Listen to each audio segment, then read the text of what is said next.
उन्होंने मिलकर आकाश को छूने का सपना देखा। मिट्टी और आग से उन्होंने पत्थर से भी मजबूत ईंटें बनाई। उनके दिलों में अभिमान था और उन्होंने एक ऐसी मीनार बनाने की ठानी जो स्वर्ग तक जाए। यह ईश्वर की महिमा के लिए नहीं बल्कि अपनी प्रसिद्धि के लिए था। लेकिन जितना ऊंचा वे गए उतना ही वे दंड के करीब पहुंचे और स्वर्ग का ईश्वर उनका सामना करने उतरा। यह सिर्फ एक अधूरी इमारत की कहानी नहीं है, यह गर्व, अवज्ञा और ईश्वर की उस शक्ति की कहानी है जो मानवता को झुकाती है। यह बाबेल की मीनार की कहानी है। मानवता के शुरुआती दिनों में महाप्रलय के बाद जब नूह और उनके बेटों ने जहाज छोड़ा, पृथ्वी फिर से नई और शुद्ध थी। बाढ़ ने धरती को भ्रष्टाचार और हिंसा से मुक्त कर दिया था। नूह के 3 बेटों शेम, हाम और याफेत से धरती की सभी जातियां फिर से बसीं। पीढ़ियां गुजरीं और उनके वंशज बढ़े। आखिरकार वे शिनार की भूमि में एक उपजाऊ और विस्तृत मैदान पर पहुंचे। यह क्षेत्र, जिसे बाद में मेसोपोटामिया कहा गया, टिग्रिस और यूफ्रेट्स नदियों के बीच की उपजाऊ जमीन थी। यह मैदान सपाट और चौड़ा था, बस्तियों और खेती के लिए आदर्श। लोगों ने कहा, आओ हम यहाँ बसें, आओ हम निर्माण करें। लेकिन एक समस्या थी। अरारत की पहाड़ियों के विपरीत जहाँ नूह का जहाज रुका था, इस मैदान में निर्माण के लिए पत्थर कम थे। मानव की चतुराई ने जल्द ही इसका हल निकाला। उन्होंने पाया कि मिट्टी को ईंटों में ढालकर और भट्टियों में पकाकर वे मजबूत निर्माण सामग्री बना सकते हैं। मोर्टार की जगह उन्होंने पृथ्वी से निकलने वाले टार और बिटुमेन का उपयोग किया। आओ हम ईंटें बनाएं और उन्हें मजबूत करें, उन्होंने कहा, और निर्माण शुरू हुआ। यह खोज उनकी दिशा बदलने वाली थी। शिनार के मैदानों में पत्थर दुर्लभ थे, लेकिन ईंटें असीमित बनाई जा सकती थीं। इस नई ताकत से उत्साहित नेताओं ने कहा, आओ हम एक शहर बनाएं और एक ऐसी मीनार बनाएं जो स्वर्ग तक पहुंचे, ताकि हमारा नाम बने, वरना हम धरती पर बिखर जाएंगे।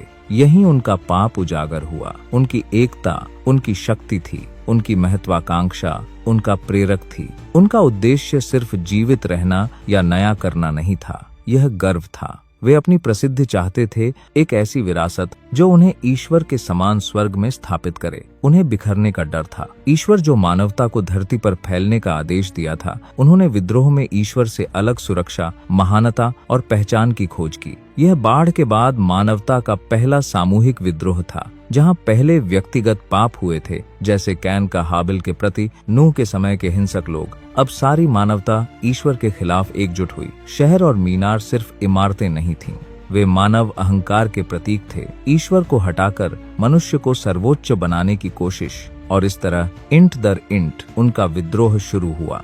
दिन रात लोग मेहनत करते रहे। ईंटें चढ़ाई गईं, टार लगाया गया, दीवारें उठीं, मीनार आकार लेने लगी, ऊंची और ऊंची, स्तर दर स्तर, मानव निर्मित पर्वत की तरह। मीनार के आसपास शहर फला फूला, सड़कें सटीक बनी, घर बने, बाजार व्यापार से गुलजार हुए। यह उद्योग का केंद्र बना और मानव महत्वाकांक्षा का गढ़ भी। और केंद्र में हमेशा ऊंची थी मीनार, लोगों का गर्व, उनकी एकता का प्रतीक, उनके दिलों की अवज्ञा। लेकिन सब कुछ देखने वाला ईश्वर उनकी योजनाओं से अनजान नहीं था। उसने शहर और स्वर्ग की ओर बढ़ती मीनार को देखा।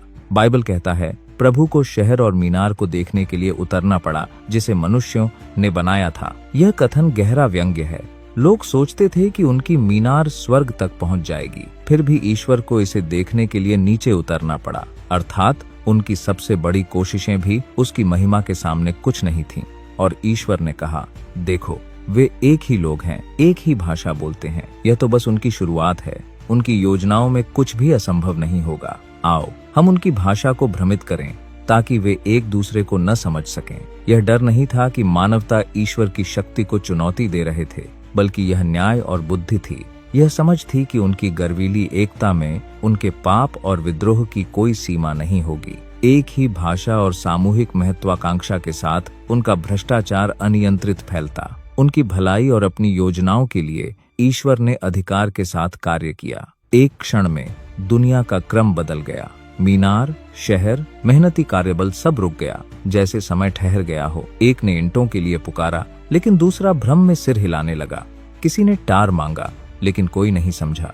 शब्द बेईमानी ध्वनियों में बदल गए, आदेश अनसुने रह गए, योजनाएं डगमगा गईं, सड़कों पर चीखें गूंजीं, लेकिन कोई समझ नहीं पाया। ईंटें जमीन पर गिरीं, भट्टियां पिघले टार के साथ सिसक रही थीं, जो अव्यवस्था में बह रहा था। जहां एकता थी, वहां अराजकता फैल गई। बाजार में अफरा तफरी मच गई। लोग समूहों में बंट गए, केवल अपनी नई भाषा वालों को समझते हुए। गलतफहमी हताशा में बदली, हताशा गुस्से में। दोस्त एक दूसरे के खिलाफ हो गए, संचार टूटने से हैरान हो गए। मीनार जो पहले निरंतर बढ़ रही थी, अधूरी रह गई। लोग बिखर गए, संवाद करने में असमर्थ। परिवार और कबीले अलग हो गए, कुछ उत्तर गए, कुछ दक्षिण, कुछ पूर्व या पश्चिम। वे मैदानों से पहाड़ों, तटों और द्वीपों तक फैल गए, प्रत्येक अपनी भाषा और पहचान के साथ। शहर पीछे छूट गया, उसकी मीनार अधूरी, गर्व का टूटा स्मारक। उसका नाम बाबेल पड़ा क्योंकि वहां प्रभु ने सारी दुनिया की भाषा को भ्रमित किया और वहां से उसने उन्हें धरती पर बिखेर दिया। बाबेल की मीनार मानव गर्व और ईश्वर की संप्रभुता का शाश्वत सबक है। लोग एकजुट थे, लेकिन उनकी एकता ईश्वर में नहीं, विद्रोह में थी। उन्होंने एक साथ काम किया, एक स्वर में बोला और अपने लिए स्मारक बनाया। उन्होंने अपना नाम बनाने की कोशिश की, यह भूलकर कि केवल ईश्वर ही नाम देता है और विनम्र को ऊंचा करता है। सदियों बाद पेंटेकोस्ट पर ईश्वर ने बाबेल के अभिशाप को उलट दिया। पवित्र आत्मा ने हर राष्ट्र के लोगों को उनकी भाषा में सुसमाचार सुनने योग्य बनाया। जहां बाबेल ने भ्रमित और बिखेरा, पेंटेकोस्ट ने स्पष्ट किया और मसीह में एकत्र किया, जो सभी लोगों का सच्चा एकीकरण करता है।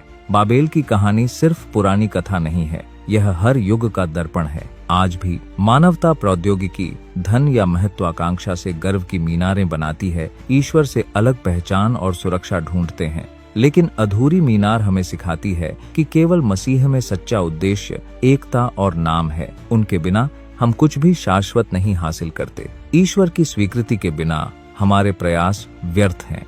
हम मेहनत कर सकते हैं, योजनाएं बना सकते हैं, लेकिन उनके आशीर्वाद के बिना हमारा काम टिकता नहीं। हमारी जीत क्षणिक है, हमारी विरासत खोखली है, लेकिन उनके साथ छोटा सा प्रयास भी बहुत अधिक होता है, निर्देशित होता है और उनकी इच्छा से फलदायी बनता है।